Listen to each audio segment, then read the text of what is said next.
You know what's funny about memory? It don't fade the way you think it would. Some mornings I wake up and I can't remember where I put my glasses. But Lord, I can still smell Mama's kitchen on a Sunday.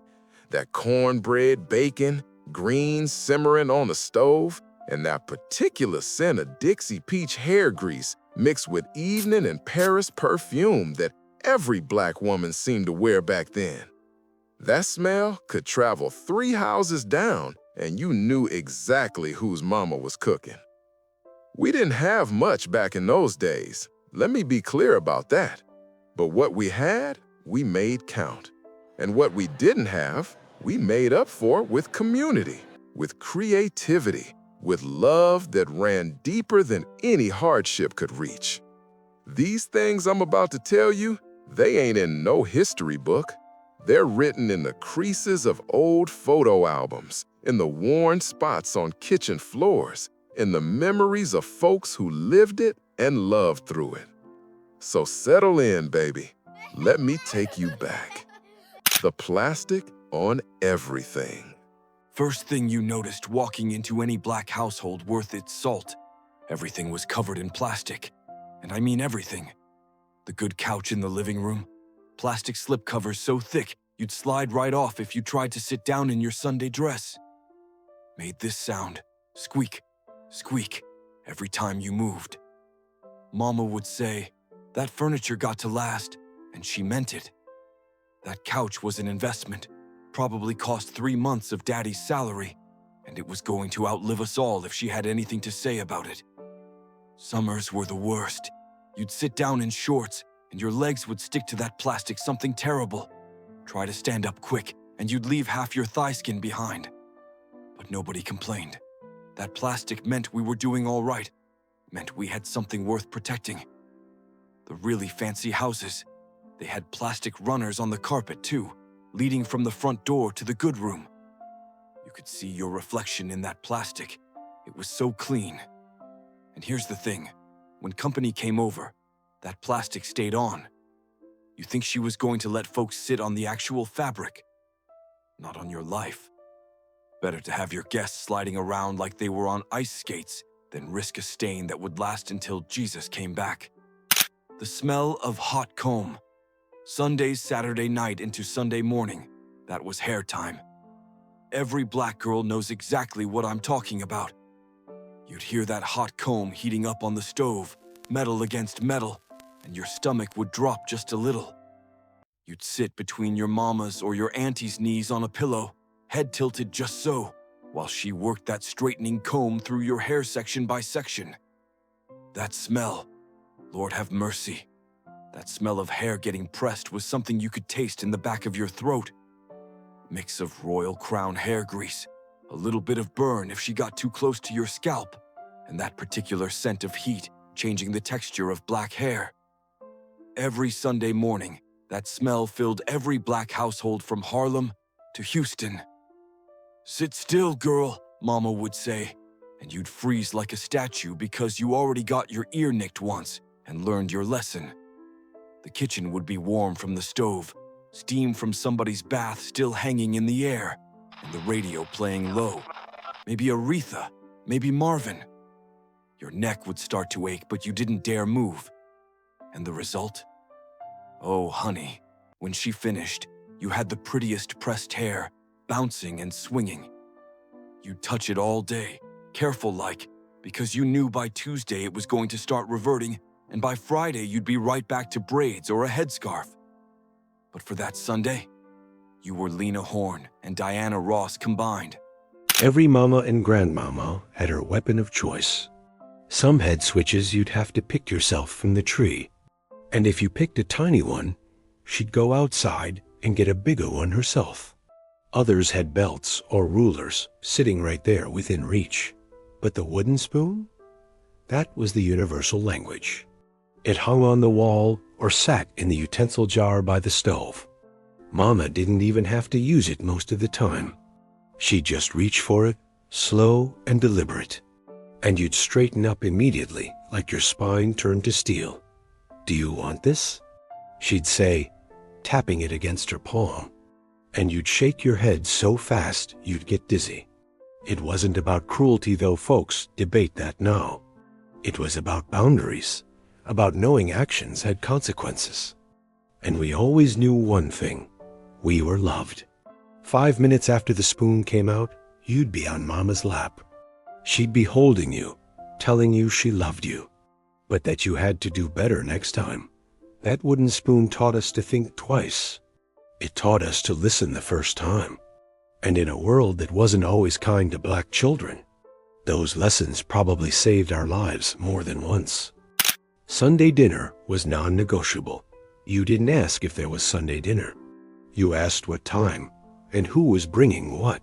Soon as church let out, and church could last 3-4 hours if the spirit was moving, everybody headed to somebody's house. Usually Big Mama's, because she had the biggest kitchen and the longest table. That table would be groaning under the weight of it all. Fried chicken still crackling hot, macaroni and cheese with that golden crust on top, collard greens cooked down with ham hocks, candied yams with marshmallows toasted perfect, cornbread that was sweet and savory at the same time, potato salad, and Lord help you if you brought potato salad with raisins in it, you'd get talked about for years. Green beans with bacon, black-eyed peas for luck, rice so fluffy each grain was separate, giblet gravy, rolls from the bakery if somebody stopped, homemade if Big Mama had time, and dessert, sweet potato pie, peach cobbler, pound cake so dense it could stop traffic, banana pudding with the vanilla wafers. But it wasn't just about the food. It was about everybody being there. Granddaddy at the head of the table, cousins running between folks' legs, aunties gossiping in the kitchen, uncles arguing about baseball in the yard, babies being passed from lap to lap, somebody always saying grace that lasted so long the food started getting cold, some teenagers sneaking a piece of chicken before the blessing and getting their hands slapped. You didn't leave until you couldn't move, and even then, you left with a plate. Always left with a plate. We had one phone in the house, attached to the wall in the kitchen, with a cord so long it could reach into the next room if you really stretched. And that phone? It was shared with the Johnsons next door on a party line. You'd pick up to make a call and hear Mrs. Johnson talking to her sister about her bunions, or her husband's cousin coming up from Mississippi. You'd have to wait patient as you could, sometimes 20-30 minutes, until she finished. And she could talk, honey. That woman could talk the paint off the walls. Sometimes, if it was an emergency, he'd politely interrupt. Mrs. Johnson, I need to call my daddy at work. It's important. And she'd huff a little, but she'd hang up. Most times, though, you just waited. Or, if you were a nosy child like I was, you'd listen real quiet, hand over the mouthpiece, and get all the neighborhood gossip. When the phone rang, it had a specific ring pattern for your house.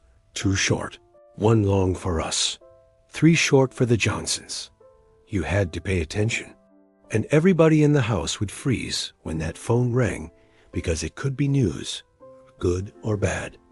Long-distance calls meant something serious. They cost too much for casual chatting.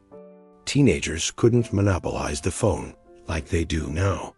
You got 15 minutes, maybe, and then somebody else needed it. No such thing as privacy either. The whole family could hear your entire conversation, whether they meant to or not. Discipline was different then, and I ain't going to sugarcoat it. Every mama and grandmama had her weapon of choice. Some had switches they'd make you pick yourself from the tree, and woe unto you if you came back with a wimpy one. She'd go get a better one herself. Some had belts, some had rulers. But the wooden spoon? That was the universal language, hanging right there on the wall, or in the utensil jar by the stove, always in arm's reach. Mama didn't even have to use it most times. She'd just reach for it, and you'd straighten up real quick. You want this? She'd say, tapping it against her palm. And you'd shake your head so fast you'd get dizzy. It wasn't about cruelty, though I know folks debate this now. It was about respect, about knowing boundaries, about understanding that actions had consequences.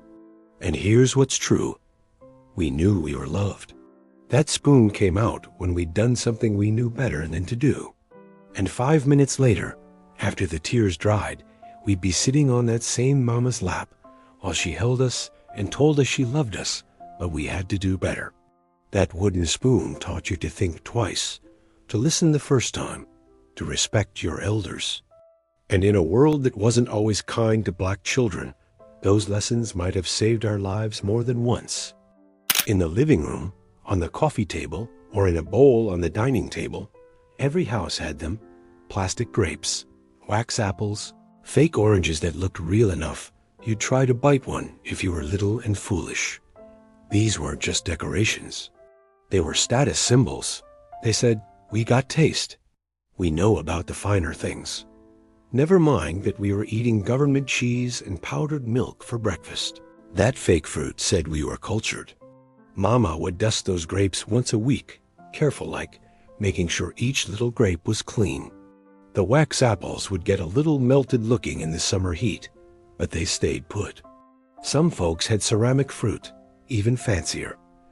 Mrs. Patterson down the street had a whole cornucopia arrangement she brought back from her trip to Virginia in 1963, and she'd tell you about it every single time you came over.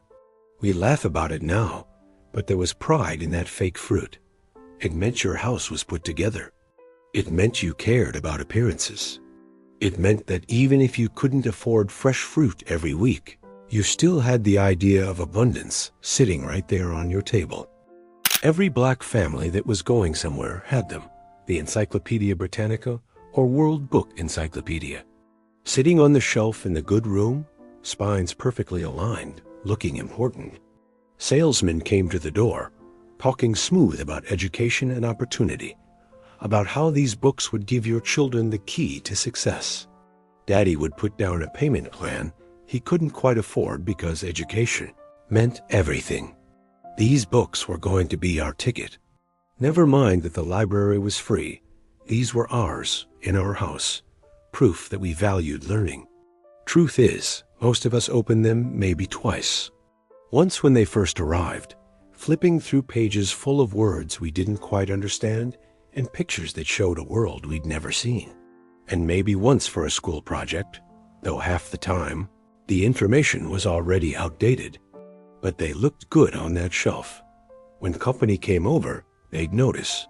Y'all got the encyclopedia set, they'd say, respectful like. And Mama would smile, proud, even though those books were gathering dust and you'd done your whole book report from what Mrs. Chun at the library told you. Those encyclopedias meant hope, meant we believed our children could be anything, learn anything, go anywhere. And maybe, in their way, they did exactly what they were supposed to do. Summer evenings, you'd hear it coming 3 blocks away, that tinny music from the ice cream truck, usually playing The Entertainer or Turkey in the Straw, crackling through a blown-out speaker. Every kid on the block would freeze, heads turning like meerkats, eyes going wide. Mama, the ice cream truck. Can I have a quarter? And here's where you learned about economics real quick. Sometimes Mama had it. Sometimes she didn't. When she did, you'd run so fast your flip-flops would fly off your feet, clutching that warm quarter in your sweaty palm, joining the crowd of kids surrounding that truck like it was giving away gold. The choices were overwhelming. Push-ups, bomb pops, drumsticks, strawberry shortcake bars. Those Sonic the Hedgehog ones with the gumball eyes that never tasted like much but looked cool. You had to decide quick because there were 10 kids behind you also trying to decide.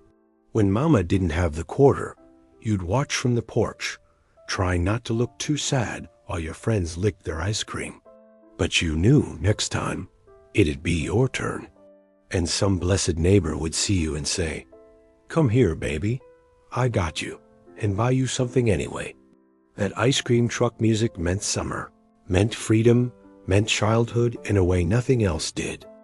If you were going somewhere important, church, a wedding, Easter, Christmas, or even school pictures, Your hair had to be done.